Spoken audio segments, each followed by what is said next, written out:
राज्य में खाद्य संकट को लेकर सत्ता पक्ष और विपक्ष के बीच आरोप प्रत्यारोप का दौर जारी। नेता प्रतिपक्ष ने उर्वरक का कृत्रिम संकट पैदा करने का आरोप लगाया।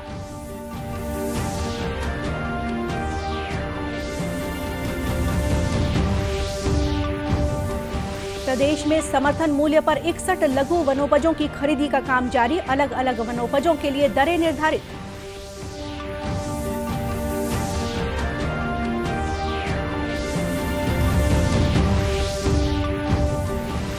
टीबी मरीजों के इलाज के लिए केंद्र सरकार द्वारा आदिवासी बहुल इलाके में संचालित अभियान का कोरबा जिले में हुआ शुभारंभ।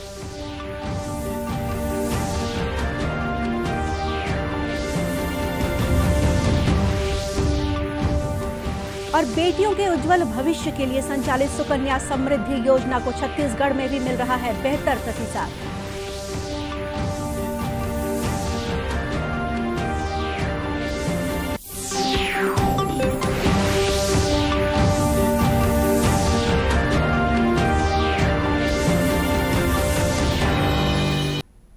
नमस्कार, आप देख रहे हैं दूरदर्शन समाचार।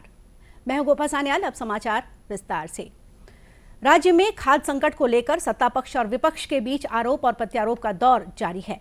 एक ओर जहां सत्ता पक्ष का कहना है कि केंद्र सरकार की ओर से उर्वरक का कोटा कम किए जाने की वजह से ये स्थिति बनी है, वहीं दूसरी ओर भाजपा ने आरोप लगाया कि राज्य सरकार द्वारा प्रदेश में उर्वरक का कृत्रिम संकट दिखाया जा रहा है। नेता प्रतिपक्ष धर्मलाल कौशिक ने कहा कि राज्य की भूपेश सरकार द्वारा खाद का संकट कायम किया गया है, जिससे किसान बेवजह परेशान हो रहे हैं।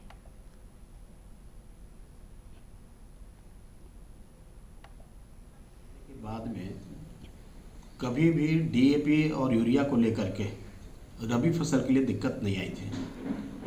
खाद की आवश्यकता कम पड़ती है और जो जितना चाहे लोगों को मिल जाते थे, किंतु दुर्भाग्यजनक स्थिति है छत्तीसगढ़ में कांग्रेस की सरकार आने के बाद लगातार खाद के संकट गहरा रहे हैं। बरसात में भी किसान तकलीफ आए हैं और ब्लैक मार्केटिंग हुआ है। सरकार के संरक्षण में सरकार रोकने में सक्षम नहीं रही और अभी गर्मी में जिस प्रकार से डीएपी और यूरिया की ब्लैक मार्केटिंग हो रही है, कृत्रिम अभाव जो बताया जा रहा है, वास्तविक में किसानों के लिए दोहरा मार है और किसान खाद के संकट से जूझ रहे हैं।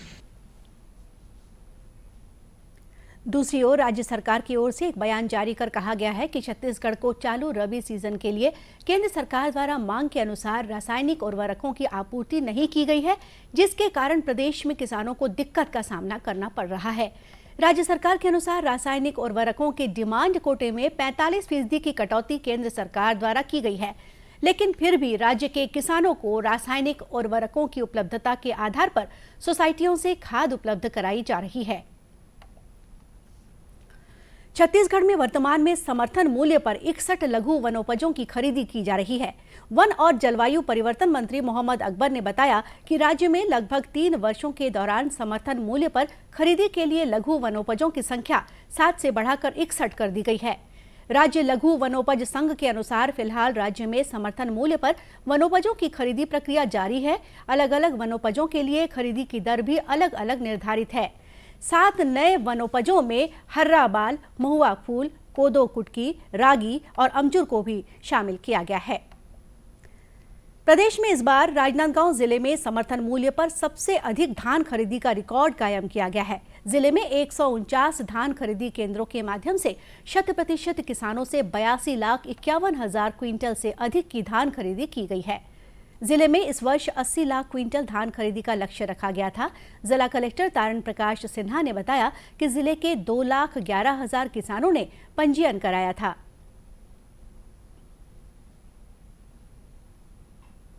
80 लाख से ज़्यादा क्विंटल धान खरीदा गया। पिछले बार 76 लाख क्विंटल धान खरीदा गया था और लगभग 2 लाख किसानों ने अपने धान को बेचा। और इस दरमियान हमने लगभग आज की तारीख में 60% धान का उठाव भी कर लिया है। किसानों को बारदाने की भी कोई दिक्कत नहीं हुई, किसानों को भुगतान भी हुआ। तो कुल मिला के जो धान खरीदी की व्यवस्था थी वो राज्य शासन के निर्देशन में, मार्गदर्शन में बहुत अच्छे ढंग से निपटी और किसानों को संतुष्टि रही, किसान खुश रहे। वहीं जिला सहकारी केंद्रीय बैंक के मुख्य कार्यपालन अधिकारी सुनील कुमार ने कहा कि टोकन प्राप्त 100% किसानों से धान की खरीदी की गई है।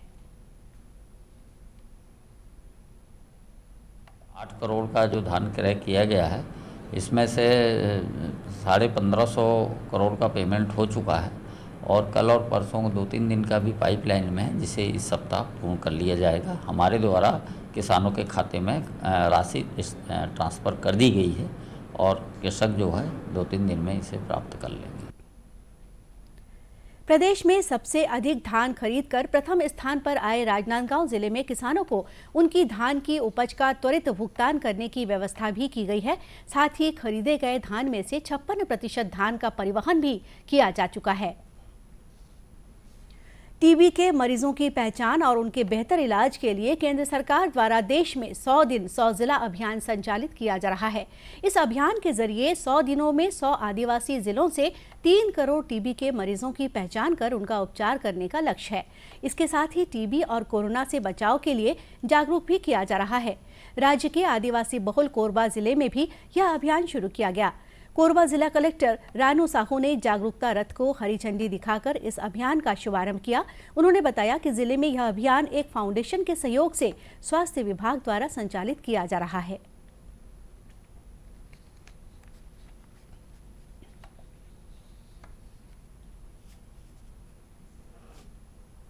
सहयोग से 100 दिन 100 जिले और 300 लाख परिवारों को ट्यूबरकुलोसिस का चिन्हांकन, परिवारों में ट्यूबरकुलोसिस का चिन्हांकन और उसके उपचार की योजना जो है पूरे देश में आरंभ हो रही है और जिसमें से कोरबा भी एक जिला है और यहाँ जो है एनजीओ के माध्यम से door to door survey 5 block में कराया जाएगा और ट्यूबरकुलोसिस के जो हमारे पेशेंट हैं, संभावित पेशेंट हैं, उनको चिन्हांकित करके उनका उपचार की व्यवस्था की जाएगी।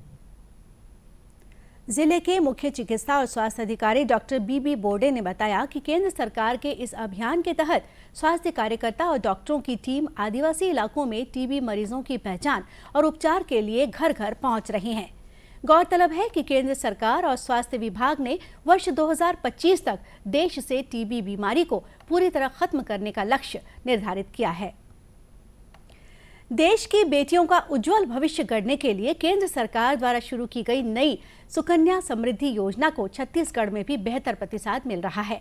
इस बचत योजना के जरिए 10 साल से कम उम्र वाली लड़कियों के पालक उसकी पढ़ाई और शादी के लिए राशि बचा सकते हैं।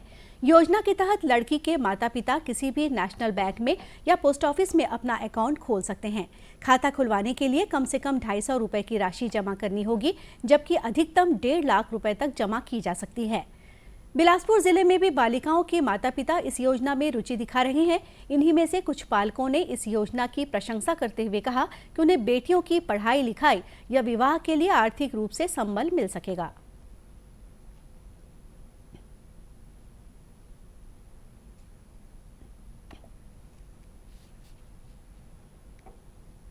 नाम से मैं खाता खुलवाया हूँ, सुकन्या खाता, और ये खाता अच्छा है।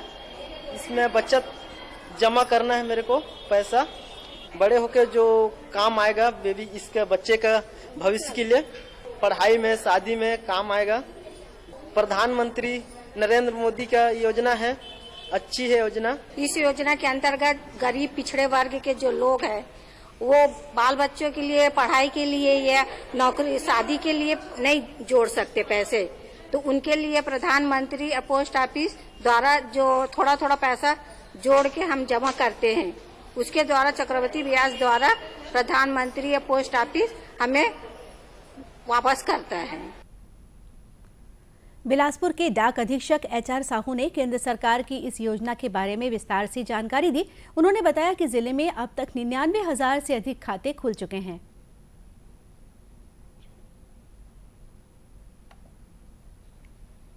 अभी तक बिलासपुर संभाग में लगभग 99,000 से ऊपर खाता खोल चुके हैं और प्रतिवर्ष खातों की संख्या बढ़ रही है। हम लोग खाता की संख्या बढ़ाने के लिए मेला कैंप लगा रहे हैं, मोहल्ला वार्ड में जा जाके प्रेरित कर रहे हैं।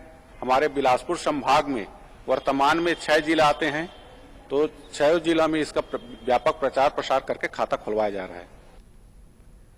केंद्र सरकार की इस योजना का भारतीय जनता पार्टी द्वारा भी प्रचार प्रसार किया जा रहा है। पार्टी के नेता अधिक से अधिक पात्र लोगों तक योजना का लाभ पहुंचाने के लिए जागरूकता कार्यक्रम चला रहे हैं। इसी कड़ी में पूर्व मंत्री अमर अग्रवाल ने भी बिलासपुर में आयोजित भाजपा के कार्यक्रम में सुकन्या समृद्धि योजना की सराहना की।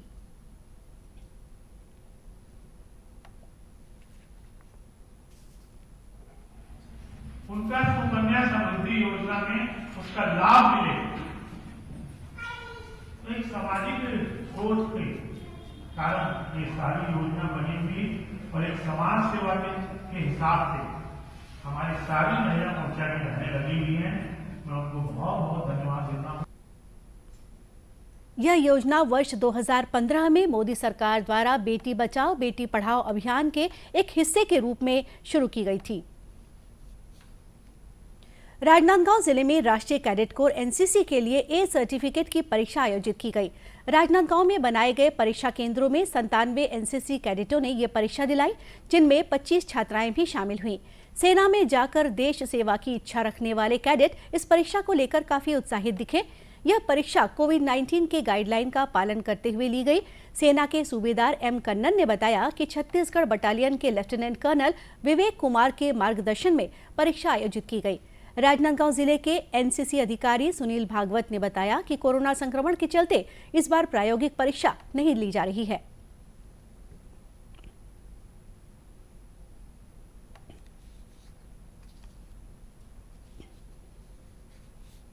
एनसीसी ए सर्टिफिकेट परीक्षा आयोजित है। स्टेट हाई स्कूल में नगर निगम स्कूल और स्टेट हाई स्कूल के कैडेट शामिल हो रहे हैं।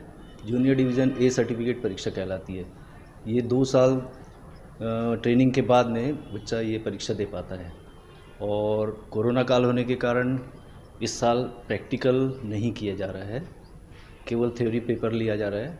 और थ्योरी पेपर जो है वो क्लासेस कम होने के कारण सिलेबस भी कम कर दिया गया है बच्चों की सुविधा के अनुसार। पर ऑफलाइन पेपर हो रहा है और बच्चों का उत्साह काफ़ी अच्छा है। गौरतलब है कि सेना में भर्ती के लिए एनसीसी का यह प्रमाण पत्र कैडेटों के लिए विशेष महत्व रखता है। अब कुछ खबरें जिलों से। कोंडागांव जिले में सुरक्षा बलों ने माओवादियों द्वारा लगाए गए आईईडी बरामद करने में सफलता हासिल की है। जिले के अतिरिक्त पुलिस अधीक्षक शोभराज अग्रवाल ने बताया कि माओवाद प्रभावित इलाकों में नियमित गश्त की जा रही है। इसी कड़ी में पुंगरपाल क्षेत्र से यह विस्फोटक बरामद किया गया। माओवादियों ने सुरक्षा बलों को नुकसान पहुंचाने की नीयत से यह विस्फोटक कच्ची सड़क पर लगा रखा था, लेकिन सुरक्षा बलों की सक्रियता से इसे सफलतापूर्वक निष्क्रिय कर दिया गया। वहीं राजनांदगांव में कोरोना संक्रमण के नए मामलों में कमी को देखते हुए जिला कलेक्टर तारण प्रकाश सिन्हा ने प्रतिबंधों में आंशिक छूट प्रदान करने का आदेश जारी किया है। इसके अनुसार कक्षा 1 से 9वीं तक की कक्षाओं का संचालन केवल 50% बच्चों की उपस्थिति के साथ किया जा सकेगा, जबकि कक्षा 10वीं से 12वीं तक कक्षाओं का संचालन 100% बच्चों की उपस्थिति के साथ किया जा सकेगा। सभी आंगनबाड़ी केंद्र भी खोले जाएंगे। इसके अलावा सभी park, gym, cinema, mall, swimming pool और वाटर पार्क 50% क्षमता के साथ संचालित किया जा सकेगा।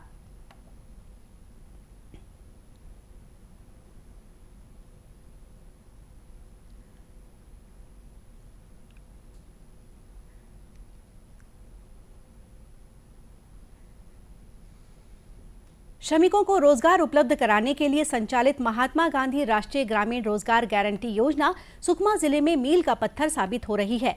जिले में स्थानीय स्तर पर रोजगार के अवसर उपलब्ध कराने के लिए विभिन्न ग्राम पंचायतों में विकास कार्य किए जा रहे हैं। जिले में अब तक कुल 24,40,000 मानव दिवस रोजगार दिलाया गया, जिनमें 38,057 जॉब कार्ड धारी परिवारों को रोजगार मिला। यही नहीं, इनमें से 8,127 परिवारों को 100 दिवस का रोजगार उपलब्ध कराया गया। इस वित्तीय वर्ष में जिले के 877 दिव्यांग जनों सहित 78,263 श्रमिकों को रोजगार प्रदान किया गया, जिसमें 50% महिला मजदूर भी शामिल हैं। दर्शकों, दूरदर्शन केंद्र रायपुर से प्रसारित होने वाले प्रादेशिक समाचार को आप YouTube पर भी देख सकते हैं। हमारे YouTube channel Chhattisgarh DD news पर प्रादेशिक समाचार उपलब्ध रहेगा।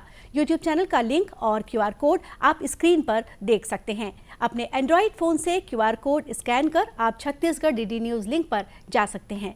इसके अलावा छत्तीसगढ़ DD न्यूज फेसबुक और ट्विटर पर भी उपलब्ध है। और इसी के साथ ये समाचार बुलेटिन यहीं समाप्त हुआ। नमस्कार।